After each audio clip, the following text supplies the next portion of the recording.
বৰপেটা জিলাৰ অপৰাধ শাখাৰ উপ আৰক্ষী অধীক্ষক সমীৰণ বৈশ্য ডাঙৰীয়াৰ লগতে কলগাছিয়া আৰক্ষী থানাৰ ভাৰপ্ৰাপ্ত আৰক্ষী বিষয়া হিতেশ হালক কলগাছিয়াবাসীৰ ধন্যবাদ জনাইছোঁ। এই কাৰণে যে বৰপেটা জিলাত সমীৰণ বৈশ্যই যোগদান কৰাৰ পিছৰে পৰাই বৰপেটা জিলাৰ বিভিন্ন প্ৰান্তৰ পৰা বিভিন্ন ধৰণৰ অপৰাধীক প্ৰায়ত্ব কৰি বৰপেটা জিলাত অপৰাধমুক্ত কৰিবলৈ চেষ্টা অব্যাহত ৰাখিছে। তাৰ লগত সমান্তৰালভাৱে কলগাছিয়াৰ আৰক্ষী থানাৰ ভাৰপ্ৰাপ্ত আৰক্ষী বিষয়া হিতেশ হালৰ যোগদান কৰাৰ পিছৰে পৰাই তেখেতৰ নেতৃত্বত কলগাছিয়া অঞ্চলৰ বিভিন্ন ধৰণৰ অপৰাধী ড্ৰাগছ, মদ, ভাং, জুৱা, তীৰ, চাইবাৰ অপৰাধ বিভিন্ন ধৰণৰ অপৰাধীক প্ৰায়ত্ব ইতিমধ্যে জিলা হাজতলৈ প্ৰেৰণ কৰিছে।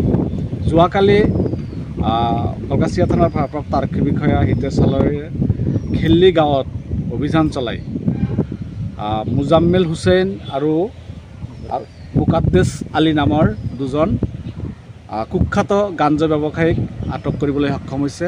তেখেতসকলৰ পৰা 6 কেজি 200 গ্ৰাম গাঞ্জা জব্দ কৰিছে। কলগাছিয়া অঞ্চলত যিদৰে মদ, বাং, ড্ৰাগছ, জুৱা, তীৰ, চাইবাৰ অপৰাধ ব্যাপক পৰিমাণে চলিছিল, আৰক্ষী বিষয়াজনৰ নেতৃত্বত বৰ্তমান সময়ত কিছু পৰিমাণ হ'লেও হাম কাটিছে।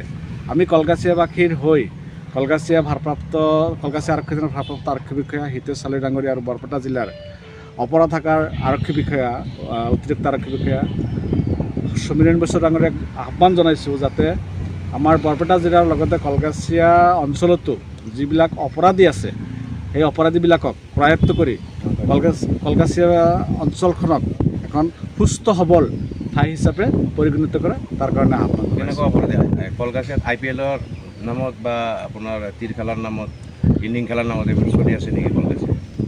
বৰ্তমান কিছু পৰিমাণে হাম কাটিছে যদিও কিছু অপৰাধী বৰ্তমান পলাতক অৱস্থাত আছে আৰু তেওঁলোকৰ বিৰুদ্ধে আৰক্ষী অভিযান অব্যাহত ৰাখিছে।